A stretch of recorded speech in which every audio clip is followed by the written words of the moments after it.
शहर के सबसे प्रतिष्ठित परिवारों में से एक था राजेश और सुशीला शर्मा का परिवार। बड़ा बंगला, नौकर चाकर, गाड़ियां और समाज में ऊंचा रुतबा। उनका इकलौता बेटा था आरव। आरव जितना अमीर था उतना ही विनम्र और संस्कारी भी था, लेकिन उसकी मां सुशीला देवी की एक ही इच्छा थी। मेरी बहू ऐसी होनी चाहिए जिसे देखकर लोग कहें कि शर्मा परिवार ने अपने बराबर वालों में रिश्ता किया है। रिश्ता पैसे से नहीं, इंसानियत से बड़ा होता है सुशीला। ये बातें किताबों में अच्छी लगती हैं। उसी शहर के एक छोटे से मोहल्ले में रहती थी काव्या। गरीब परिवार की बेटी, लेकिन बेहद सुंदर, पढ़ी लिखी, समझदार और आत्मसम्मान वाली। कॉलेज में आरव और काव्या की मुलाकात हुई।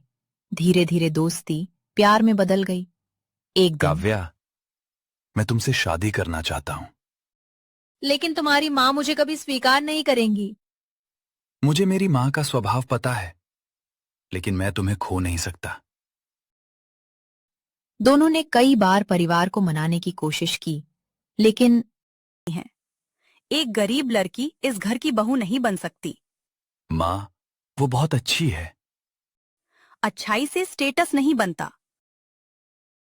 आखिरकार आरव और काव्या ने चुपचाप शादी कर ली। जब दोनों शादी करके घर पहुंचे तो पूरा घर हिल गया। ये क्या किया तुमने? मां, ये आपकी बहू है। मैं इसे कभी स्वीकार नहीं करूंगी।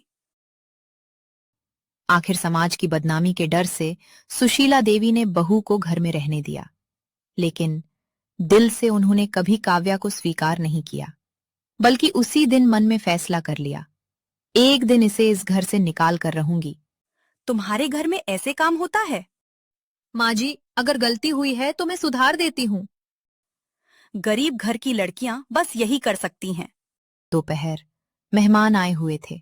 बहू बहुत सुंदर है। सुंदर तो है, लेकिन हमारे स्तर की नहीं।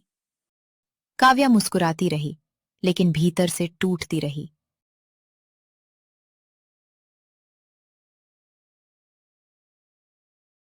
काव्या रोज अपमान सहती, फिर भी किसी से शिकायत नहीं करती।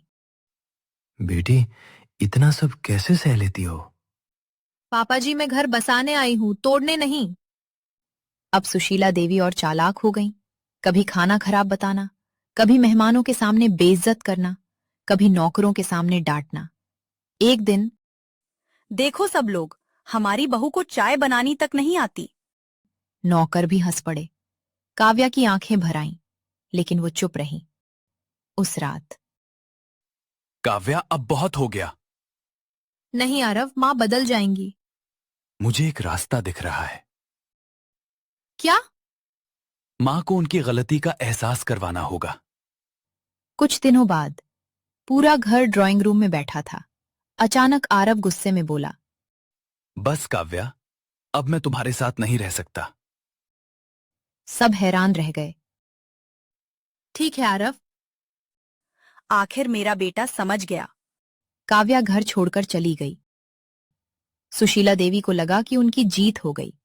उन्होंने तुरंत अपनी पसंद की लड़की रिया को घर बुलाना शुरू कर दिया। रिया करोड़पति पिता की बेटी थी, फैशन, पार्टी और घमंड से भरी हुई। रिया बेटा, तुम इस घर की बहू बनो तो मजा आ जाए। आंटी, पहले देख तो लूं आपका घर मेरे लायक है या नहीं। सुशीला हंस पड़ी। उन्हें लगा लड़की मजाक कर रही है। कुछ दिनों बाद रिया रोज घर आने लगी। धीरे धीरे उसका असली चेहरा सामने आने लगा। आंटी, ये सोफा कितना पुराना है। पुराना? हाँ, मेरे डॉग के कमरे का सोफा इससे अच्छा है। सुशीला चुप रह गई। अब रिया वही सब करने लगी जो कभी सुशीला काव्या के साथ करती थी। आंटी, पानी लाना। मैं? हाँ, और कौन। आपको ड्रेसिंग की बिल्कुल समझ नहीं है। आपकी बातें सुनकर सिर दर्द होने लगता है। धीरे धीरे सुशीला देवी टूटने लगी। एक रात सुशीला अकेली बैठी रो रही थी। उन्हें याद आने लगा काव्या को दिए गए ताने, उसका अपमान, उसकी खामोशी, उसकी सेवा। हे भगवान, मैंने कितनी बड़ी गलती कर दी। उन्हें समझ आ गया, गरीबी कोई कमी नहीं होती, असली अमीरी संस्कारों में होती है। अगली सुबह सुशीला सीधे काव्या के पास पहुंची। काव्या अपने माता पिता के घर में थी। दरवाजा खुला, दोनों आमने सामने खड़ी थीं। बेटी, माँ जी। अगले ही पल, मुझे माफ कर दो। माँ जी ये क्या कर रही हैं? मैंने तुम्हें बहुत दुख दिया है। दोनों रोने लगी। तभी पीछे से अब आरव समय आया। आ गया है सच बताने का। कौन सा सच? मैंने काव्या को कभी नहीं छोड़ा था। क्या घर छोड़ना एक नाटक था। नाटक?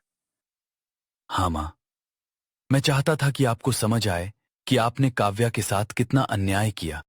मैंने भी सिर्फ आपके लिए ये सब किया माँ जी। सुशीला फूट फूट कर रो पड़ी। उस दिन पूरा परिवार वापस घर लौटा। राजेश जी की आंखों में खुशी थी। नाटक नहीं, आज मेरी बेटी घर वापस आई है। अब वही सुशीला देवी हर जगह काव्या की तारीफ करती थी। भगवान सबको काव्या जैसी बहू दे। और सब बहुओं को आपकी जैसी सुधरी हुई सास। पूरा परिवार हंस पड़ा। समय ने सुशीला देवी को एक बहुत बड़ा सबक सिखाया था। उन्होंने समझ लिया था कि बहू की कीमत उसके मायके की दौलत से नहीं, उसके संस्कारों और उसके प्यार से तय होती है। और काव्या ने अपने धैर्य, प्रेम और सम्मान से उस घर को टूटने से बचा लिया। उस दिन के बाद उस घर में ताने नहीं, सिर्फ प्यार की आवाज सुनाई देती थी।